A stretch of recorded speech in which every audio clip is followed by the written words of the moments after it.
신기하죠? 항상 이게 홈페이지에 들어가든 어느 교회 홈페이지를 들어가든 그 교회에 대한 연혁이 나오거든요. 역사가 있어요. 성경도 우리가 믿을 수 있는 이유가 마태복음 1장에 창세기부터 하고 예수님의 계보까지 쫙 적혀 있잖아요. 그 계보가 적혀 있는 이유를 다 아십니다. 그리고 그 계보에 있는 모든 사람들이 역사적으로 뒤져봤을 때 전부 실제로 존재했던 인물들이라는 게 다 판별이 났죠. 그래서 아, 이 성경이 가짜가 아니구나라고 증명이 됩니다.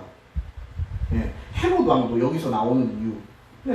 역사적 인물이에요. 이 헤롯 왕이 안 나왔으면 이 성경도 예수님의 십자가 사건이 또 바뀌어버렸을 수도 있어요. 근데 헤롯이 등장하면서 예수가 진짜 십자가에 못 박혔구나, 실존 인물이구나라는 것을 증명합니다. 그러면 이 말 그대로 우리는 이 성경을 우리 그리스도인에게 있어서 이 역사는 매우 중요하거든요. 그런데 이 이단대책위원회에 역사가 없어요. 연역이 안 적혀 있습니다. 아무리 뒤져도. 그래서 그 리더를 찾아봤어요. 리더가 이제 다 찾아봤는데 제 성함은 얘기는 안 할게요. 근데 그분이 처음에 이단에 있었더라고요. 그 빠져나온 것 같아요. 빠져나와서 나온 건데, 근데 그분이 뭐 총신대 출신이시고 이렇게 쭉쭉쭉 나와 있어요. 그분의 연역 어느 정도 나와 있더라고요. 근데 그분을 왜 리더로 세웠는지 이해는 좀 안 가요. 왜냐면은 뭐 리더를 세웠으면 뭐 10개 교단에서 뭔가 모여가지고 이 사람을 뭐 대표로 추천하고 그잖아요. 뭔가 투표를 한다든지 뭐가 있을 거잖아요. 아무것도 없어요. 그러니까 뭐냐면은 여기서 쉽게 보면 뭐냐면은 이분이 리더로서 이제 그 집단을 그 공동체를 만든 거예요. 그러니까 선교단체 만들듯이 만든 거죠. 한 교회를 목사님이 개척하듯이 그냥 개척한 거예요. 근데 그게 이제 이단이 점점 커지고 발전하고 넓어지다 보니 이제 여기가 뜨기 시작한 거죠. 그런데 이 이단대책위원회에서 말하는 이 이단에 대한 기준이, 접근 기준이 뭐냐라는 거죠. 어느 교단, 뭐 고신이라든지 백석이라든지 뭐 어느 교단의 교리를 확실하게 따르는 것도 아니에요. 초교파입니다. 그래서 지금 고신이나 지금 아까 대표 목사님들 얘기했지만 고신뿐만 아니라 여러 교단, 10개 교단의 목사님들이 모였다고 했어요. 근데 어느 교단의 교리도 따르지 않는다고요. 그러면 신학도 충신대에서 가르치는 거랑 또 백석대에 가르치는 거랑 또 조금씩 달라요. 그 뿌리는 같죠. 뿌리는 매우 중요하게 똑같지만 근데 가르치는 기준이 조금씩 다르다는 거예요.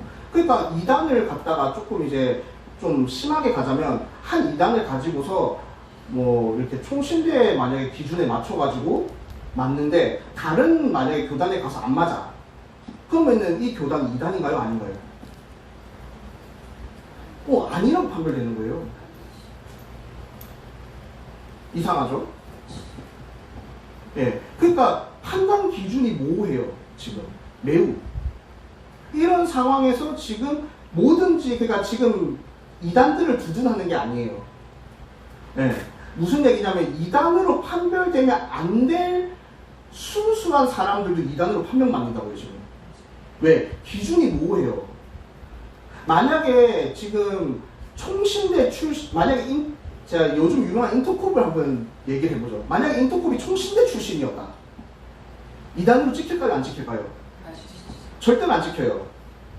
이게 영지주의를 얘기를 하든 종말론적 얘기를 하든 인터콥은 경고 정도만 받지 이단으로 절대 안 찍힙니다. 선거 열심히 하는 단체로 얘기해요. 근데 이단으로 지금 이단 판명을 해버렸단 말이에요. 합동해서. 그래서 그것 때문에 지금 재판하고 있습니다. 8월 달에 한 번 더 이제 2차 재판 들어갔는데 지금 2단으로 찍혔단 말이에요. 합동이 2단으로 찍었으면 이 대한민국 전체에서 2단으로 찍히는 거예요. 이제 2단이에요. 그냥 뭘 하든. 이상하죠. 근데 이 인터콥이라는 선교단체 뿐만 아니라 다른 선교단체들도 다 초교파라는 거죠. 그런데 이제 인터콥 같은 경우는 이제 많이 얘기 들으셨겠지만 코로나 때도 사건이 좀 있었고 또 선교지에서도 사건 사고가 좀 많이 있었어요. 그죠? 네, 선교사님들과의 충돌도 있었고. 근데 한번 물어보죠. 한국 교회 교계는 안 부딪히나요? 그들이 부딪히는 일에 비하면은 선교지에서 부딪히는 건 사실 정말 별거 아니거든요. 사실 선교사들이 싸우는 게 별게 아니에요. 뭐냐면은 다 그냥 인사했냐 안 했냐고 싸워요. 저도 그것 때문에 욕 많이 먹었습니다. 선교지에서. 한국 사람인데 인사 안 하고 지나갔다고. 선교사인 거 뻔히 보이는데 인사 안 하고 지나갔다고. 그것 때문에 한 반년을 고생을 했어요. 저도. 반년을 그걸로 괴롭혀요. 저를. 이게 선교지 상황입니다. 실제 상황. 그러니까 지금 이제 여기서 제가 얘기하고 싶은 건 뭐냐면은 지금 이단 대책위원회에서 이제 이단을 이제 판별하는 자격증도 이렇게 내줍니다. 자격증 공부를 해가지고 자격증을 받으면 이제 감별사라고 해가지고 이단 감별을 해요. 이단 감별을 하는데 그들의 말에 이 교회가 이단이 되냐 안 되냐가 나눠집니다. 근데 여러분 여기서 이제 진짜 오랫동안 사역을 하셨습니다. 그런데 이 이단대책위원회에서 이 이단 판별 자격증을 주는 그 시험 내용 혹시 한 번이라도 보신 적 있으세요? 왜? 공식적이지 않으니까. 저희가 이제 나라에서도 국가 자격증 시험 치면요, 그 이제 과거에 쳤던 그런 검정고시 시험증이나 이런 것들 다 찾을 수 있어요. 인터넷에서 다 공개하거든요. 저번에 시험 문제가 이랬다 이런 공개를 한단 말이에요. 그래서 그거 가지고 시험 공부하잖아요. 그렇게 해가지고 이제 운전면허도 따고 이렇게 하는데, 근데 이 이단대책위원회에서 하는 이 자격증은 없어요. 아무도 몰라. 지금 이 자격증 내준다는 거 혹시 들어보신 적 있으세요? 네, 저도 홈페이지에 가서 봤어요. 자기들이 교육해가지고 자격증 준답니다. 근데 시험 문제 보신 적 있냐고. 만약에 이 10개 교단에서 진짜 이 단체를 공식적으로 인정하고 정말 이게 공적인 사역을 하는 단체라면 밝혀야죠. 역사도 적어놔야 되고, 그리고 어떻게 해서 리더가 됐는지도 적어놔야 되고, 그리고 이 시험 문제가 어떻게 돌아가고 판별력이 있는지 없는지를 검증을 받아야 돼요. 없단 말이에요. 그런데 그들이 이단으로 몰아요. 그러니까 뭐냐면은 지금 갑자기 바깥에 모르는 사람이 와가지고 여기 교회 이단이야 이러고 소리 지르고 가는 거랑 똑같은 거예요. 그리고 막 바깥에다가 막 광고지를 꽂는 거죠. 여기 교회는 이단입니다. 막 불법 광고지를 막 붙이고 막 간판을 세우고 막 여기 교회를 완전히 매도해버리는 거예요. 지금 이런 일을 하고 있는 거예요. 이상하죠? 그러니까 진짜 이단은 우리가 보면 알아요. 이미 소문 다 나 있어요. 좀 애매한 경우 그냥 교회 목사님께 가서 물어봐도 나와요. 그리고 제가 5가지 기준을 아까 말씀드렸습니다. 이 5가지 기준에 전부 걸려요, 이단은. 네, 이 정도는 우리가 다 알잖아요, 또. 간단했잖아요, 이 5가지. 다시 한번 읽어드릴게요. 예수만이 하나님께로 가는 유일한 길은 아니다. 인정 안 하시는 분 없죠? 이거 인정하시는 분 아무도 없으시잖아요. 예수만이 유일한 길이잖아요. 그잖아요? 네, 모르는 사람 아무도 없어요. 그리고 예수는 하나님의 피조물이다. 아니죠? 하나님 본인이시잖아요. 다 알아요. 3번째, 예수님은 하나님이 아니다. 아니죠. 하나님이시잖아요. 매일 고백하시잖아요. 사도신경과 주기도문 매일 고백하시잖아요. 모르시는 분 아무도 없다니까요. 4번째, 성령은 인격적 존재가 아니다. 아니잖아요. 그 인격적 존재신 거 아시잖아요. 기도하면 들으시잖아요. 인간은 본질적으로 죄가 없다. 원죄 있는 거 다 아시잖아요. 우리 기본적으로 죄 있는 거 다 알잖아요. 이거는 참 우습게도 이슬람도 알아요. 이슬람도 안다고요. 그런데 예, 이 5가지만 알아도 이단이 거의 대다수가 판별이 다 돼버린다고요. 그런데 이 이단 대책위원회까지 만들어서 이 이단을 여기가 이단이냐 아니냐를 판별해야 될 이유가 있습니까? 그들이 나와가지고 그들이 뭔데 이 교회를 그리고 그 단체를 정죄할 수 있는 권한을 누가 줬습니까? 판단할 수 있는 권한을 누가 줬죠? 한국교회 어느 누구도 동의하지 않았어요.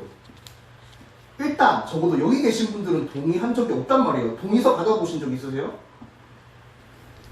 아니 이 정도로 이단이 이 정도로 세계적으로 판을 치고 한국교회에서 거의 세계 90%의 이단이 한국에서 나왔다고 합니다. 그러면 이 정도로 이단대책위원회라는 것은 힘이 매우 강력할 거잖아요. 이단 진짜 이게 이단인지 아닌지 판별하는 단체라면. 그러면 매우 공적인 단체인 건데, 말 그대로 진짜 우리나라로 치면은 이제 정부기관 중에 한 중요한 이제 기관이나 마찬가지인데, 한국교회 목사님들께서 이 동의서 한번 받아보신 적 있냐고요? 이단대책위원회를 동의합니다라는 동의서 받아보신 적 있냐고요? 전 태어나가지고 34년 동안 한 번도 본 적 없어요. 내 교회에서 살았지만 그걸 본 적이 없어요. 들어본 적도 없습니다. 그런데 왜 그들에게 판단을 받아야 되죠? 충분히 분별하실 수 있는 분들이 목사님이 되셨어요. 아닌가요? 그러니까 너무 과하다라는 거죠. 네. 아까 세계적 이단에 대해서 저희가 읽으면서 봤지만 과해서 일어나요. 너무 가난하든지 너무 부하든지 너무 모르든지 너무 똑똑하든지 너무 성경에만 집중돼 있든지 너무 기도에만 집중돼 있든지 편향돼서 완전히 이렇게 나갔을 때, 극단적으로 나갔을 때 이단이 발생한다는 공통점을 우리는 봤어요. 그럼 우리는 이단에 대해서 너무 편향적이고 있지 않냐, 너무 그 판별에 대해서 분별하는 거에 너무 초점이 맞춰져 있지 않냐, 이제 그런 거죠. 왜? 이것도 어디서 발생하느냐 볼 때 그냥 너무 똑똑해서 그러지 않냐 싶어요. 교회가 너무 똑똑해서. 이제 우리가 좀 똑똑함을 좀 버릴 때가 됐다고 봅니다. 성경에서는 다시 돌아가면 12장 2절에서는 이 세대를 본받지 말라고 합니다. 그리고 하나님 앞에서 마음을 새롭게 하고 변화를 받으라고 합니다. 그 방법은 우리는 너무나 명확하게 알고 있습니다. 기도함으로, 말씀으로, 성령으로 뒤집히는 것. 이거 말고는 변화받을 수 있는 방법은 없다는 걸 우리는 너무나 잘 알고 있습니다.